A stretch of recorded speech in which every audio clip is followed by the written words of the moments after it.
Hello, friends. Today we will discuss the education system in Bangladesh. As we all know, education is the most powerful weapon which you can change the world. But the education system in Bangladesh is facing some major challenges. So let's see what are those challenges and how to overcome them. This will help us to build a strong and prosperous nation. Let's get started. Overcrowded classrooms, outdated teaching methods, inequality in access to quality education. These are some of the major problems that the education system in Bangladesh is facing. But there is hope on the horizon. The government is taking various steps to improve the situation. One of the biggest challenges is the shortage of skilled teachers. So first, we need to focus on teacher training and skill development. We have to provide modern training to our teachers on AI and other digital learning tools. We also need to give them the necessary devices like tablets or laptops to help them integrate technology into their teaching. Moreover, we should encourage project-based and interactive teaching methods to make learning more effective. The second challenge is the lack of digital infrastructure in many schools. So we need to improve the digital infrastructure by creating smart classrooms with multimedia facilities. We also need to ensure that all students have access to online learning platforms. Even those in rural areas, we need to make the internet more affordable and provide subsidized devices to students from low-income families. The third challenge is the outdated curriculum. We need to modernize the curriculum and make it more relevant to the 21st century. The new curriculum should focus on critical thinking, coding, communication, and other essential skills. We also need to adopt a vocational plus academic blended education system to give students both theoretical and practical knowledge. Moreover, we should include life skills in the curriculum, such as financial literacy, mental health, and problem solving. The fourth challenge is the assessment reform. We have to move beyond the traditional written exams and include projects, presentations, and teamwork in the assessment criteria. We need to adopt a continuous assessment system and provide AI-assisted personalized feedback to each student. This will help them to improve their weak areas and become more effective learners. The fifth challenge is the lack of parent and community engagement.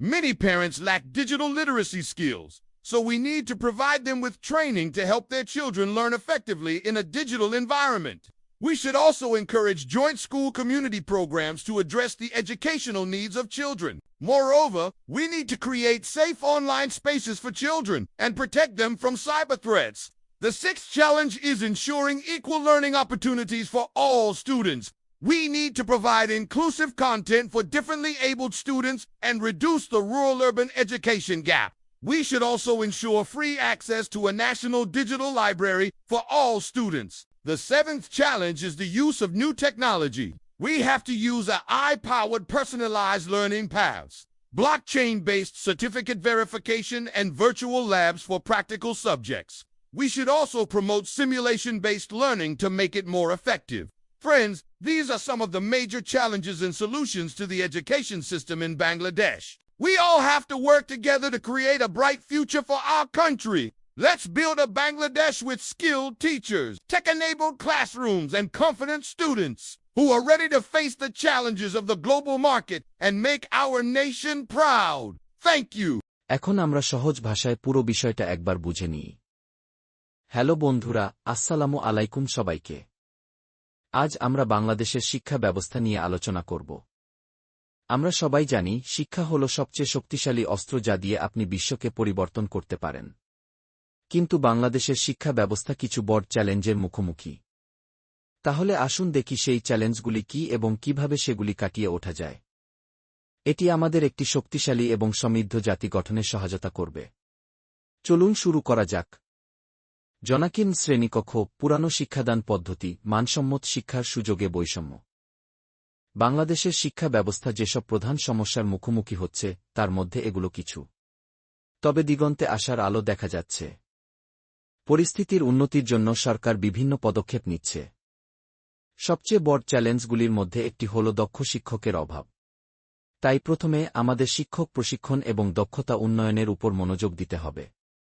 আমাদের শিক্ষকদের এই এবং অন্যান্য digital শেখার সরঞ্জাম সম্পর্কে আধুনিক প্রশিক্ষণ প্রদান করতে হবে। আমাদের তাদের শিক্ষাদানে প্রযুক্তিকে একীভূত করতে সাহায্য করার জন্য ট্যাবলেট বা ল্যাপটপের মতো প্রয়োজনীয় ডিভাইসও দিতে হবে। তাছাড়া শেখাকে আরও কার্যকর করার জন্য আমাদের প্রকল্পভিত্তিক এবং ইন্টারেক্টিভ শিক্ষণ পদ্ধতিগুলিকে উৎসাহিত করা উচিত। দ্বিতীয় চ্যালেঞ্জ হল অনেক স্কুলে ডিজিটাল অবকাঠামোর অভাব। তাই মাল্টিমিডিয়া সুবিধাসহ স্মার্ট ক্লাসরুম তৈরি করে আমাদের ডিজিটাল অবকাঠামো উন্নত করতে হবে। আমাদের সকল শিক্ষার্থীর অনলাইন লার্নিং প্ল্যাটফর্মে প্রবেশাধিকার নিশ্চিত করতে হবে। গ্রামীণ এলাকার শিক্ষার্থীদের জন্যও আমাদের ইন্টারনেটকে আরও সাশ্রয়ী করতে হবে এবং নিম্ন আয়ের পরিবারের শিক্ষার্থীদের জন্য ভর্তুকিযুক্ত ডিভাইস সরবরাহ করতে হবে। তৃতীয় চ্যালেঞ্জ হল পুরনো পাঠ্যক্রম। আমাদের পাঠ্যক্রমকে আধুনিকীকরণ করতে হবে এবং এটিকে একবিংশ শতাব্দীর সাথে আরও প্রাসঙ্গিক করতে হবে। নতুন পাঠ্যক্রমের সমালোচনামূলক চিন্তাভাবনা, কোডিং, যোগাযোগ এবং অন্যান্য প্রয়োজনীয় দক্ষতার উপর জোর দেওয়া উচিত। আমাদের তাত্ত্বিক এবং ব্যবহারিক উভয় জ্ঞান প্রদানের জন্য একটি বৃত্তিমূলক এবং একাডেমিক মিশ্র শিক্ষা ব্যবস্থা গ্রহণ করতে হবে। তাছাড়া আমাদের পাঠ্যক্রমের মধ্যে আর্থিক সাক্ষরতা, মানসিক স্বাস্থ্য এবং সমস্যা সমাধানের মতো জীবন দক্ষতা অন্তর্ভুক্ত করা উচিত। চতুর্থ চ্যালেঞ্জ হল মূল্যায়ন সংস্কার। আমাদের ঐতিহ্যবাহী লিখিত পরীক্ষার বাইরে গিয়ে মূল্যায়নের মানদণ্ডে প্রকল্প, উপস্থাপনা এবং দলগত কাজ অন্তর্ভুক্ত করতে হবে। আমাদের একটি ধারাবাহিক মূল্যায়ন ব্যবস্থা গ্রহণ করতে হবে এবং প্রতিটি শিক্ষার্থীকে কৃত্রিম বুদ্ধিমত্তা সহায়তাপ্রাপ্ত ব্যক্তিগতকৃত প্রতিক্রিয়া প্রদান করতে হবে। এটি তাদের দুর্বল দিকগুলি উন্নত করতে এবং আরও কার্যকর শিক্ষার্থী হতে সাহায্য করবে। পঞ্চম চ্যালেঞ্জ হল অভিভাবক এবং সম্প্রদায়ের সম্পৃক্ততার অভাব। অনেক অভিভাবকের ডিজিটাল সাক্ষরতার দক্ষতার অভাব রয়েছে। তাই আমাদের তাদের সন্তানদের ডিজিটাল পরিবেশে কার্যকরভাবে শিখতে সাহায্য করার জন্য প্রশিক্ষণ প্রদান করতে হবে। শিশুদের শিক্ষাগত চাহিদা পূরণের জন্য আমাদের যৌথ স্কুল সম্প্রদায় কর্মসূচিকেও উৎসাহিত করা উচিত। তাছাড়া আমাদের শিশুদের জন্য নিরাপদ অনলাইন স্থান তৈরি করতে হবে এবং সাইবার হুমকি থেকে তাদের রক্ষা করতে হবে। ষষ্ঠ চ্যালেঞ্জ হল সকল শিক্ষার্থীর জন্য সমান শিক্ষার সুযোগ নিশ্চিত করা। আমাদের প্রতিবন্ধী শিক্ষার্থীদের জন্য অন্তর্ভুক্তিমূলক বিষয়বস্তু প্রদান করতে হবে এবং গ্রামীণ শহর শিক্ষার ব্যবধান কমাতে হবে। আমাদের সকল শিক্ষার্থীর জন্য একটি জাতীয় ডিজিটাল লাইব্রেরিতে বিনামূল্যে প্রবেশাধিকার নিশ্চিত করতে হবে। সপ্তম চ্যালেঞ্জ হল নতুন প্রযুক্তির ব্যবহার।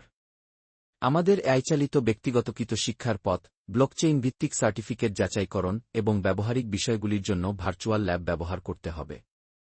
এটিকে আরও কার্যকর করার জন্য আমাদের সিমুলেশন ভিত্তিক শিক্ষার প্রচারও করা উচিত। বন্ধুরা, বাংলাদেশের শিক্ষা ব্যবস্থার কিছু প্রধান চ্যালেঞ্জ এবং সমাধান। আমাদের দেশের উজ্জ্বল ভবিষ্যৎ তৈরির জন্য আমাদের সকলকে একসাথে কাজ করতে হবে। আসুন আমরা দক্ষ শিক্ষক, প্রযুক্তিসক্ষম শ্রেণীকক্ষ এবং আত্মবিশ্বাসী শিক্ষার্থীদের নিয়ে একটি বাংলাদেশ গড়ে তুলি যারা বিশ্ব বাজারের চ্যালেঞ্জ মোকাবেলা করতে এবং আমাদের জাতিকে গর্বিত করতে প্রস্তুত।